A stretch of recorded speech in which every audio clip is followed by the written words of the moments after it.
नमस्कार, मी आनंदी. तुम्ही पाहत आहात जनशक्ती. काही दिवस पहिले यांच्याबरोबर एक वाईट घटना घडली. एक रोहित भोंडे नावाचा एक इसम आहे, लोहानगरला राहिलाय. तर त्या रोहित भोंडेकडून यांच्या पतीने पैसे घेतले होते. पैसे घेतल्यानंतर त्या पैशाच्या व्याजासकट ते पैसे त्याला परत करण्यात आले. परंतु तो वारंवार मला अजून व्याज दे, मला अजून तुझ्याकडनं पैसे हवे आहेत असे म्हणून यांच्या पतीला आणि यांना फार त्रास देत होता. या त्रासाची तक्रार ही खडक पोलीस स्टेशनला देखील केली लेखी स्वरूपामध्ये.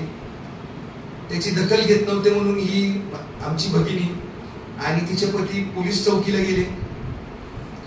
पोलीस चौकीला गेल्यानंतर तिथं यांची दखल घेतली गेली नाही.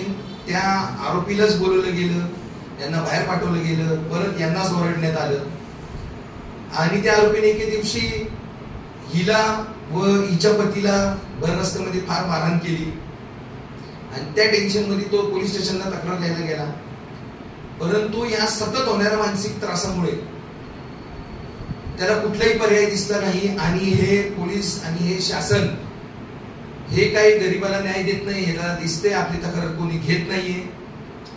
हे ज्यांच्याकडे सर्वात जास्त पैसा आहे, ताकद आहे, यांची चाकरी करणारे काही पोलीस आहेत तिथं, याला कंटाळून आणि त्या पोलिसांनी तक्रार घेतली नाही म्हणून त्यांनी पोलीस चौकीच्या समोरच विष प्राशन केलं. ते ऍडमिट होते 10 दिवस.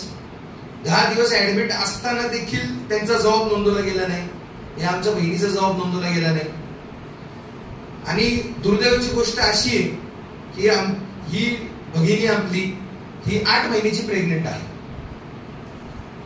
आता ती नक्की प्रकार काय आणि नक्की कुठल्या पोलिसांनी काय काय केलं या गोष्टी आहेत. आणि आमची मागणी अशी आहे की पोलिसांनी माणूस मेल्यानंतर 306 भादवी कलम 306 प्रमाणे फक्त गुन्हा दाखल केला, पण सावकारीचे कुठलेही सावकारी अधिनियमाचे कलम लावली गेली नाहीत. इव्हन याच्यामध्ये पोलीस आरोपी केली गेली नाहीत. दुर्दैव असं आहे की जे पोलीसच आरोपी आहेत ते पोलीसच यांचा जबाब नोंद करतात. ह्या जबाब देतात ते त्यांच्या पद्धतीने नोंद करतात, यांना दरडावतात, सह्या कर, हे कर, ते कर.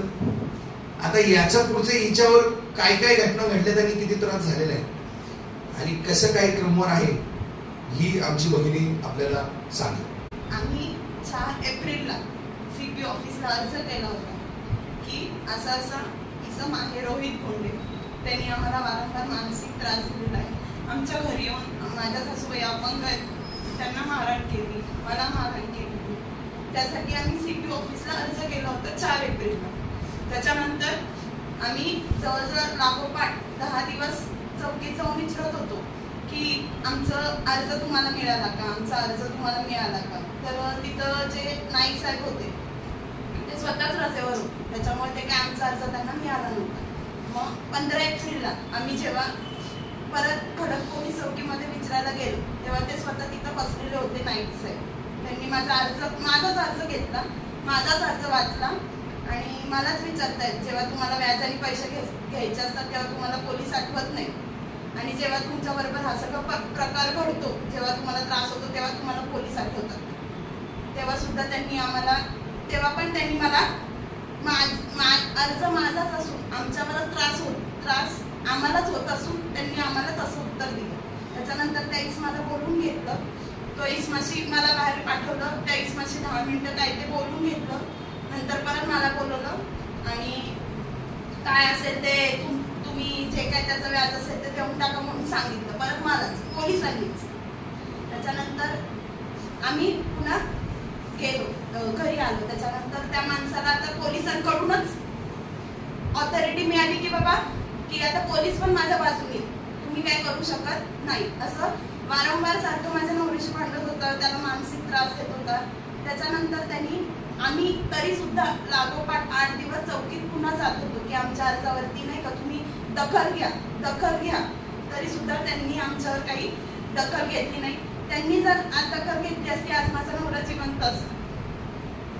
27 तारखेला दुपारी 3च्या सुमारास त्या इस्मानी माझ्या नवऱ्याला म्हणजे नाही का खोटं बोलून घेतल्यानंतर त्याच्याबरोबर 2 अज्ञात माणसं होती, त्यांनी तिघांनी मिळून माझ्या नवऱ्याला भरपूर मारहाण केली, अर्धनग्न केलं, त्यांच्या अंगावर थुकलं, माझ्या अंगावर थुकलं, माझ्या गळ्यातलं सोन्याचं मंगळसूत्र ओढून घेतलं, माझ्या नवऱ्याच्या गळ्यातली चैन ओढून घेतली का आता आम्ही त्याला व्याज दिलं नाही म्हणून, चक्रीवाढ व्याजाची त्याची मागणी होती.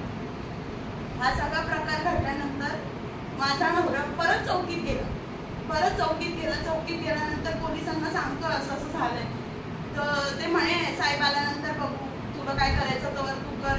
असं बोलल्यानंतर माझ्या नवऱ्याला कळलं की पोलीसच आपल्याला सहकार्य करत नाहीये. त्याच्यामुळे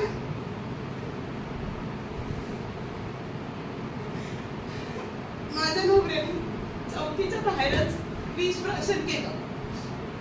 प्राशन केल्यानंतर स्वतः पोलीसच त्याला दवाखान्यात घेऊन गेल्यानंतर माझे मिस्टर 15 दिवस दवाखान्यात होते. मी 27 तारखेला मिस्टरांना ऍडमिट केल्यानंतर 28 तारखेला स्वतः पोलीस चौकीत गेले की माझ्या नवऱ्याने आत्महत्या करण्याचा प्रयत्न केला, माझी तक्रार नोंदवून घ्या. तरी सुद्धा त्यांनी माझी तक्रार नोंदवून घेतली नाही. असं होत नाही, ते तुझे मिस्टर जेव्हा बरे होतील तेव्हा त्यांचा जबाब घेऊ, त्यांच्या जबाबावर सगळं असतं. तरी सुद्धा त्यांनी तेव्हा पण रिस्पॉन्स दिला नाही. तरी सुद्धा ते जबाब घ्यायला सुद्धा आले नाही, दवाखान्यात सुद्धा आले नाही.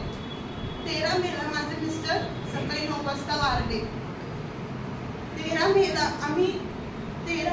आम्ही पुन्हा खडक पोलीस चौकीत गेलो, तरी सुद्धा त्यांनी आमची FIR नोंदवून घेतली नाही का तक्रार नोंदवून घेतली नाही.